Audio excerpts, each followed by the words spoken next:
السلام علیکم عزیز طلباء، جماعت ہفتم کی اردو کی آن لائن کلاس میں آپ کو خوش آمدید۔ آج ہم نیا سبق پڑھنے والے ہیں جس کا نام ہے نظم و ضبط۔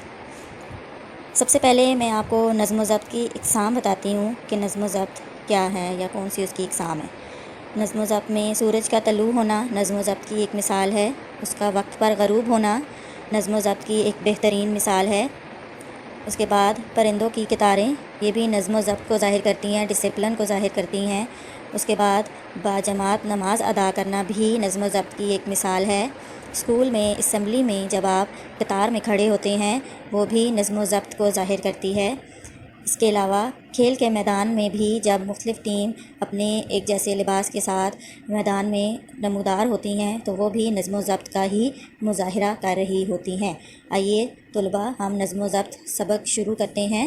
اس کے کچھ تدریسی مقاصد ہیں جو سبق پڑھنے کے بعد آپ سیکھ سکیں گے، یعنی نظم و ضبط کا مفہوم جانیں گے، نظم و ضبط پر عمل کر کے ہم کیسے کامیاب زندگی گزار سکتے ہیں، زندگی میں نظم و ضبط کی کیا اہمیت ہے، اور سبق کو پڑھنے کے بعد آپ ان تمام نکات کو ایک خلاصے کی صورت میں لکھنے کے قابل ہو جائیں گے۔ نظم و ضبط کیا ہے؟ نظم و ضبط دو لفظوں نظم اور ضبط کا مجموعہ ہے، یعنی جب نظم اور ضبط کو آپس میں ملایا جاتا ہے تو نظم و ضبط بنتا ہے، اور یہ عربی زبان کا لفظ ہے جس کے معنی ہے لڑی میں پرونا اور ترتیب دینا، یعنی نظم ہے لڑی میں پرونا اور ترتیب دینا، جبکہ ضبط کے معنی ہے رکاوٹ۔ پورے کا مطلب یہ ہوا کہ اپنے کاموں میں کسی قانون اور قاعدے کی پابندی کرنے کا نام نظم و ضبط ہے۔ ذاتی مفادات، خواہشات کو روک کر اپنی صلاحیتوں کو کسی نصب العین یعنی مقصد کی خاطر منظم کرنا، ترتیب دینا نظم و ضبط کہلاتا ہے۔ عزیز طلباء، ہم کہہ سکتے ہیں کہ نظم و ضبط حسن ترتیب کا دوسرا نام ہے، یعنی اپنے تمام تر زندگی کے معاملات، کام کاج، طور طریقوں میں ترتیب رکھنا نظم و ضبط کی عمدہ مثال ہے۔ جو لوگ نظم و ضبط کی پابندی کرتے ہیں ان کی زندگی اصول اور ضوابط کے مطابق گزرتی ہے اور سلیقہ اور ترتیب ان کی زندگی میں نظر آتی ہے، جبکہ وہ لوگ جو نظم و ضبط سے عاری ہوتے ہیں، عاری کا مطلب ہے جو نظم و ضبط کے بغیر زندگی گزارتے ہیں، ترتیب نہیں ہوتی، سلیقہ نہیں ہوتا، کوئی منظم طریقہ کار نہیں ہوتا ان کی زندگی میں، تو وہ اپنی زندگی جو ہے وہ صحیح طریقے سے نہیں گزار سکتے، اس لیے ان کی زندگی بے سلیقہ اور بے ترتیب گزرتی ہے۔ زندگی کے ہر شعبے میں نظم و ضبط ضروری ہے۔ جو لوگ نظم و ضبط کو اپنا شعار یعنی طریقہ کار بنا لیتے ہیں ان کی زندگی سکون سے گزرتی ہے، اور جو لوگ اس کی پرواہ نہیں کرتے ان کی زندگی بے سکونی اور انتشار کا باعث بنتی ہے، یعنی بکھر کر رہ جاتی ہے۔ عزیز طلباء، جو میں نے آپ کو شروع میں نظم و ضبط کی کچھ مثالیں اور ان کی تصاویر دکھائی ہیں، آپ کو اس سے نظم و ضبط کا معنی اچھے سے پتہ چل گیا ہوگا۔ یہاں پہ بھی میں نے ان کو جو ہے وہ گروپ وائز الگ الگ کر لیا ہے کہ جو مثالیں آپ کو اس سبق میں دی گئی ہیں۔ سب سے پہلے نظام کائنات کی ایک عمدہ مثال ہے نظم و ضبط کی، کہ اللہ تعالیٰ کا پیدا کیا ہوا نظام کائنات اپنے اندر ایک خاص ترتیب رکھتا ہے۔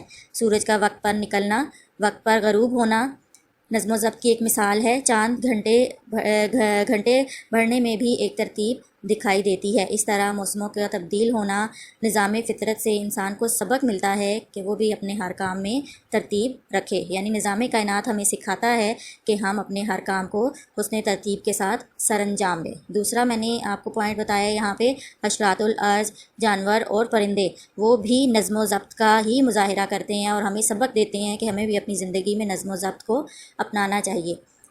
جیسے مثال کے طور پر پرندے فضا میں ترتیب سے اور ایک قطار میں اڑتے ہوئے ہمیں دکھائی دیتے ہیں، جس سے ہمیں پتہ چلتا ہے کہ ان کے اندر بھی نظم و ضبط موجود ہے۔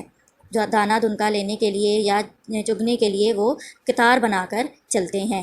چیونٹیوں کا قطار بنا کر چلنا، اونٹ کا صحرا میں سیدھی قطار میں چلنا بھی ہمیں عمدہ مثال دکھائی دیتی ہے نظم و ضبط کی۔ اس کے بعد ہے دین اسلام۔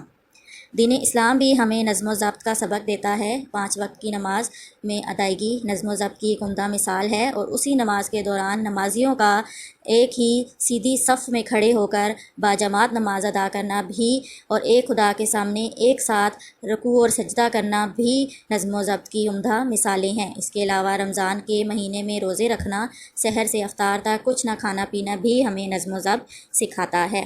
اس کے علاوہ حج کا فریضہ بھی خاص ایام میں انجام پاتا ہے، جس کسی بھی ملک سے تعلق رکھنے والے مسلمان ایک ہی مہینے میں ایک ہی خدا کے سامنے ایک ہی سید میں اور ایک ہی صفوں میں کھڑے ہو کر اللہ تعالیٰ کی عبادت کرتے ہیں اور حج کے تمام مناسک ادا کرتے ہیں۔ یہ بھی نظم و ضبط کی عمدہ مثال ہے جو ہمیں اپنی زندگی میں اپنانی ہے۔ اس کے علاوہ ایک طالب علم کی زندگی بھی نظم و ضبط کا مظاہرہ کرتی ہے۔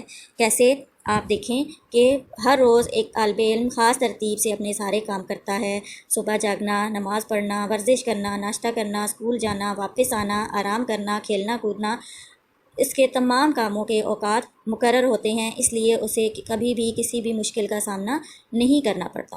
لیکن اس کے برعکس وہ طالب علم جو ان تمام چیزوں سے ہٹ کر اپنی زندگی گزارتا ہے تو آخر میں کیا ہوتا ہے کہ اس کو امتحان میں ناکامی ہوتی ہے اور وہ اسے سخت پریشانی کا سامنا کرنا پڑتا ہے۔ آخری مثال میں نے آپ کو دی تھی کھیل کے میدان میں نظم و ضبط کا اظہار۔ یہاں ہم کھیل کے میدان کی مثال بھی دیکھتے ہیں کہ وہ ٹیم جو بہتر نظم و ضبط کا مظاہرہ کرتی ہے، جس کے کھلاڑی ٹیم کے مفاد کو اپنی ذاتی مفاد پر ترجیح دیتے ہیں، وہ ہمیشہ کامیاب اور سرخرو رہتی ہے۔ یعنی جو کھلاڑی نظم و ضبط کا مظاہرہ کرتے ہیں، اپنی ٹیم کو جتانے کے لیے نظم و ضبط کو اپنا شعار بناتے ہیں، تو وہ ٹیم کامیاب اور سرخرو ہوتی ہے۔ اس کے برعکس نظم و ضبط کا مظاہرہ نہ کرنے والی ٹیم کے مقدر میں شکست لکھی ہوتی ہے۔ عزیز طلباء، امید کرتی ہوں کہ آپ کو نظم و ضبط کے تمام تر پوائنٹس اچھے سے سمجھ آ گئے ہوں گے۔ یاد رکھیے، اگر ہم خود کو کامیاب انسان دیکھنا چاہتے ہیں اور اپنے پیارے وطن پاکستان کو ترقی کے راستے پر گامزن دیکھنا چاہتے ہیں تو ہمیں ہر حال میں قانون کی عمل داری کرنی ہوگی، پاسداری کرنی ہوگی اور نظم و ضبط کو اپنا شعار بنانا ہوگا اور زندگی کے ہر مرحلے پر نظم و ضبط کا ثبوت دینا ہوگا تاکہ ہم اپنے ملک کو کامیاب ہوتا ہوا دیکھ سکیں اور اپنی قوم کو ترقی کرتا ہوا دیکھ سکیں۔ عزیز طلباء، آپ نے اس سبق کے معنی اور جملے اور متشابہ الفاظ کی جملے بھی جماعت کے کام میں کرنے ہیں، جو کہ آپ کو امیج سینڈ کیا جائے گا، اس کے مطابق آپ نے حل کرنا ہے۔